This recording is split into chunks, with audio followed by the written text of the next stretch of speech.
내가 배려한다고 한 게 전부였는데 그 애는 그걸 차가움으로 느끼고 있었더라고요. 잘해주려는 마음이 왜 이렇게 어렵게 느껴지는 걸까요? 어느 날 저는 며느리가 전화 통화하는 소리를 우연히 들었습니다. 부엌에서 설거지를 하고 있었는데 며느리 수진이가 방 안에서 친정어머니랑 통화를 하고 있더라고요.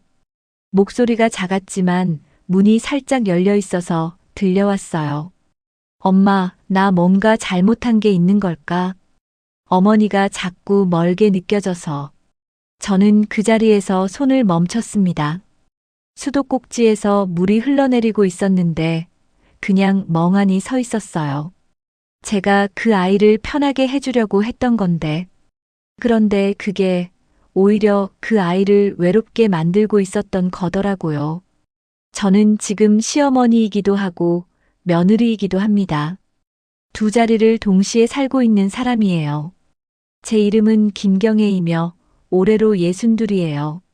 경기도 작은 도시에서 80 넘은 시어머니를 모시고 살면서 같은 동네에 아들 내외를 두고 있습니다.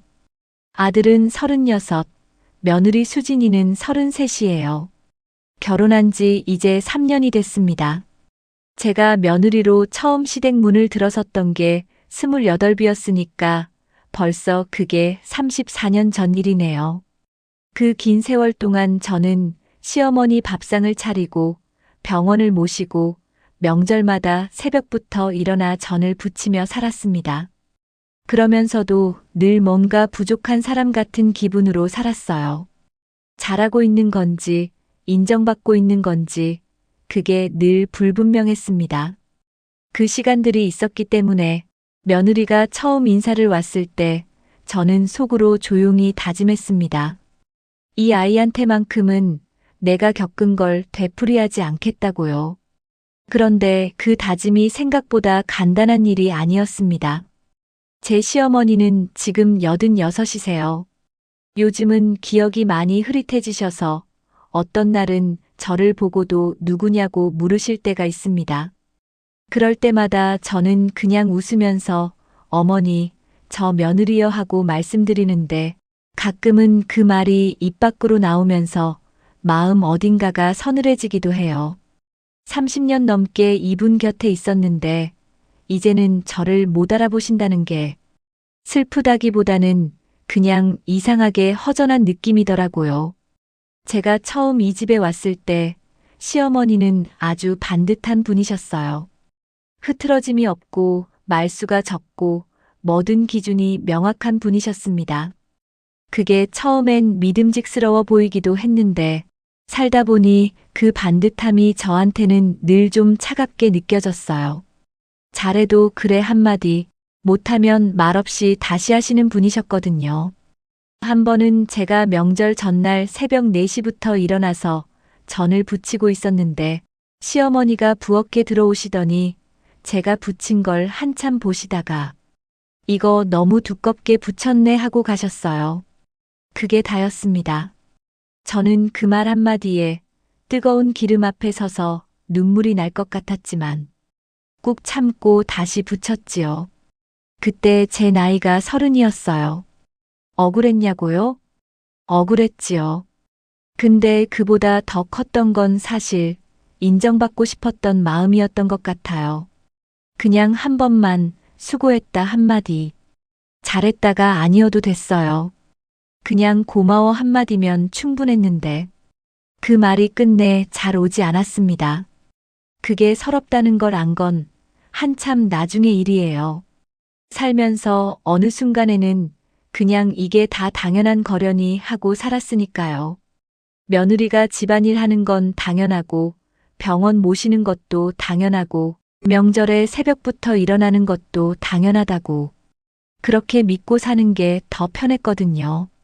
근데 이상하게도 나이가 들수록 그 시절이 더 자주 생각나더라고요. 젊을 때는 그냥 앞만 보고 달렸는데 60이 넘어서니까 자꾸 뒤를 돌아보게 되는 거예요. 그때 내가 왜 그렇게까지 했을까? 한 번쯤 저 못하겠어요 했어도 됐을 텐데. 한 번쯤 서럽다고 울어도 됐을 텐데. 그걸 못했어요. 해도 된다는 걸 몰랐거든요.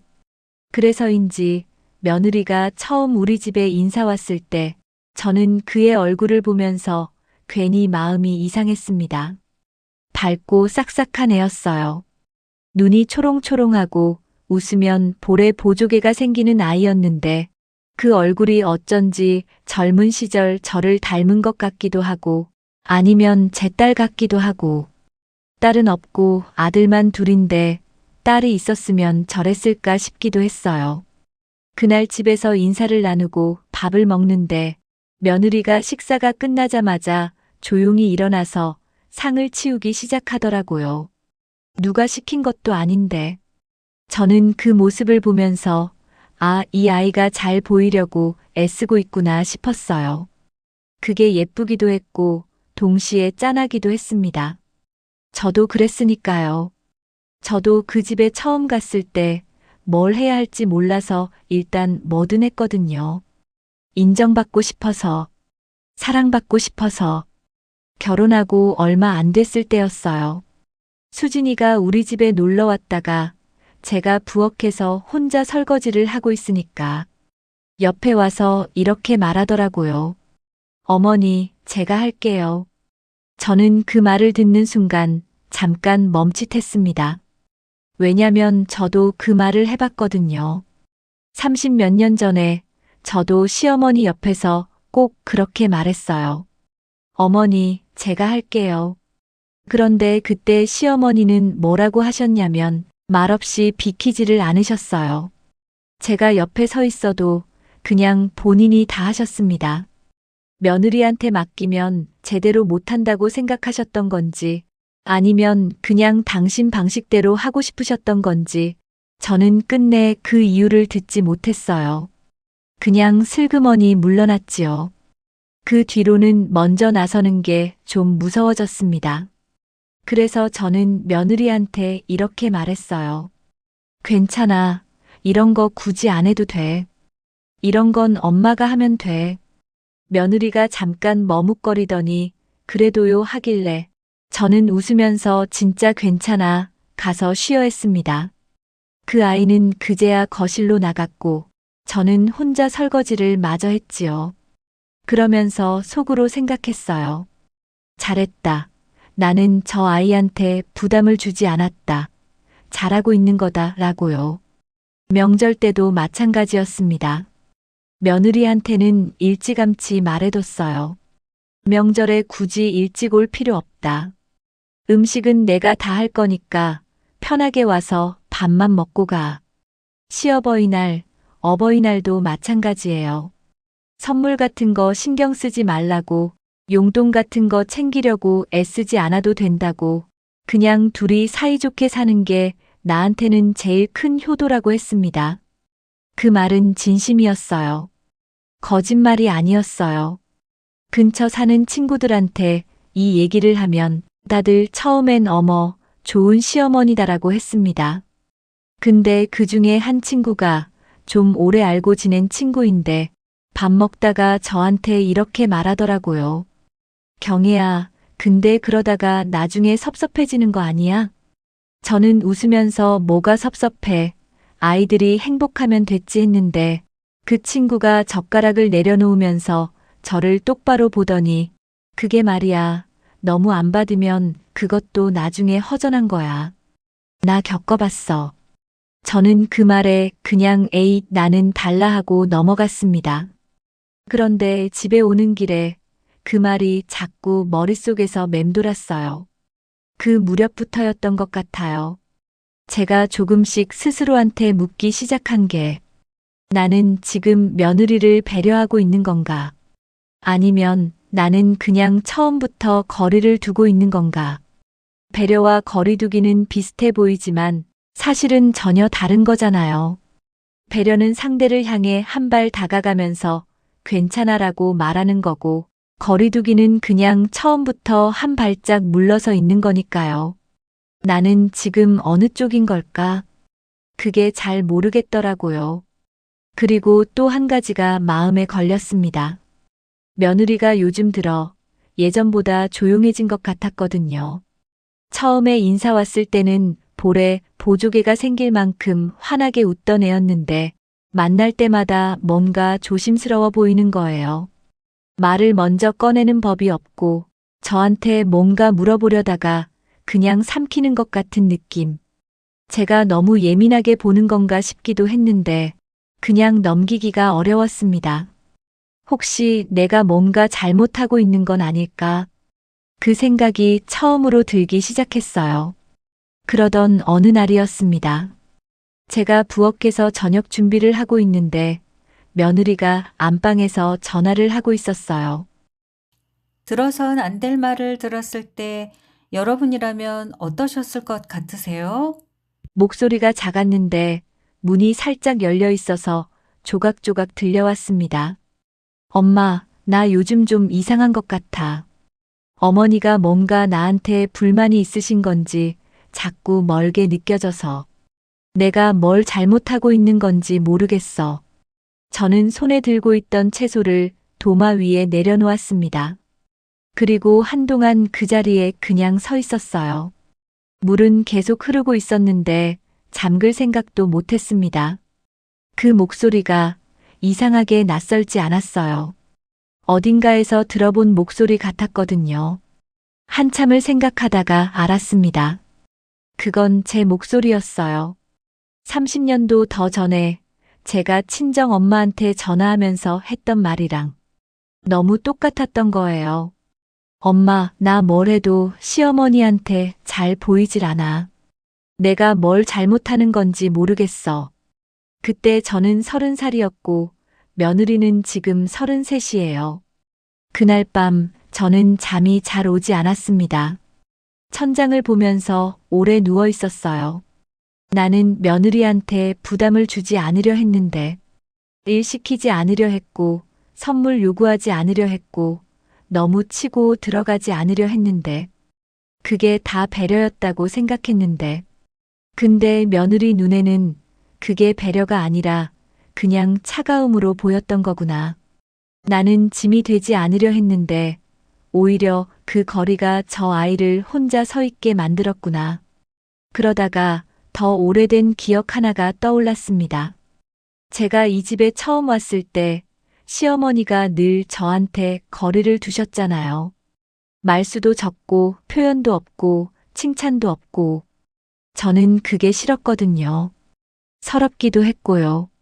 근데 그날 밤 누워서 생각하다 보니까 혹시 시어머니도 저한테 잘해주려고 그러셨던 건 아닐까 하는 생각이 처음으로 들었어요. 당신 방식으로 간섭하지 않고 부담 주지 않으려고 그렇게 거리를 두셨던 건 아닐까?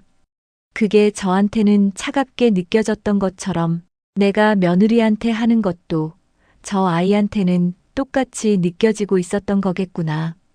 나는 달라지려고 했는데 나는 시어머니랑 다른 사람이 되려고 그 오랜 세월을 살았는데 어느 사이에 나도 그 방식을 고스란히 물려받고 있었던 거예요. 그 생각이 드는데 이상하게 시어머니가 미워지지 않았습니다. 그냥 그분도 그걸 몰랐겠구나 싶었어요. 나처럼. 며칠이 지난 뒤에 저는 며느리한테 먼저 문자를 보냈습니다. 수진아, 시간 되면 엄마랑 밥 한번 먹자. 별다른 말은 없었어요. 그냥 그것뿐이었습니다. 며느리가 금방 답장을 보내왔어요. 네, 어머니, 좋아요. 짧은 문자였는데 어쩐지 그 좋아요. 세 글자가 오래 눈에 밟혔습니다. 우리는 집 근처 작은 국밥집에서 만났어요. 별로 특별한 데도 아니고 그냥 동네 허름한 집이었는데 오래된 나무 테이블에 마주 앉아서 밥을 먹었습니다. 처음엔 둘 다 말이 없었어요. 숟가락 소리만 나고 텔레비전에서 뉴스 소리가 들리고 한참 먹다가 며느리가 조심스럽게 물었습니다. 어머니, 저 혹시 제가 뭐 잘못한 거 있어요? 저는 숟가락을 내려놓고 잠깐 생각하다가 이렇게 말했어요. 아니, 잘못한 거 없어. 그냥 엄마가 너 편하라고 그런 거였는데 오히려 내가 너무 멀리 있었나 봐. 며느리가 아무 말도 안 했어요. 그냥 고개를 조금 숙이고 있더니 코를 한번 훌쩍였습니다. 저는 더 말을 잇지 않았어요. 그냥 다시 숟가락을 들었고 며느리도 그랬습니다. 그게 다였어요. 극적인 화해도 아니었고 눈물의 포옹도 없었습니다. 그냥 국밥 한 그릇씩 다 비우고 같이 나왔어요. 완벽하게 풀리지 않아도 그냥 옆에 앉아 밥 한 그릇 먹는 것만으로도 충분할 때가 있는 것 같더라고요. 집에 오는 길에 저는 혼자 생각했습니다. 좋은 시어머니가 뭔지 저는 아직도 잘 모르겠어요. 평생 며느리로 살면서도 정답을 몰랐고, 이제 시어머니로 살면서도 여전히 모르겠습니다. 근데 그날 국밥집에서 돌아오면서 한 가지는 알 것 같았어요. 모른다는 걸 숨기지 않아도 되는 사이. 잘 모르겠다고 말할 수 있는 사이. 그게 어쩌면 제가 며느리한테 해줄 수 있는 제일 솔직한 것일 수도 있겠다 싶었습니다. 저는 오늘도 시어머니 방에 가서 약을 챙겨드렸어요. 어머니는 저를 보고 한참 있다가 누구야? 하고 물으셨습니다. 저는 경혜예요. 며느리, 어머니 하고 말씀드렸어요. 시어머니가 고개를 끄덕이셨습니다. 알아들으셨는지는 모르겠어요. 그냥 그렇게 또 하루가 지났습니다. 우리는 아직도 서로를 다 알지 못합니다. 시어머니도 저도 며느리도. 그런데 어쩌면 다 알려고 너무 애쓰지 않아도 되는 게 가족인지도 모르겠다는 생각을 요즘은 조금씩 하고 있습니다. 오늘 이야기 끝까지 함께 해주셔서 감사합니다. 정답을 모른다고 했던 그 여자처럼 우리도 가족 앞에서는 늘 조금씩 서툰 것 같습니다. 그게 부끄러운 게 아니라 그냥 사람이라는 뜻이겠지요. 다음에도 이런 이야기 들고 오겠습니다. 그때까지 행복하고 건강하게 보내세요.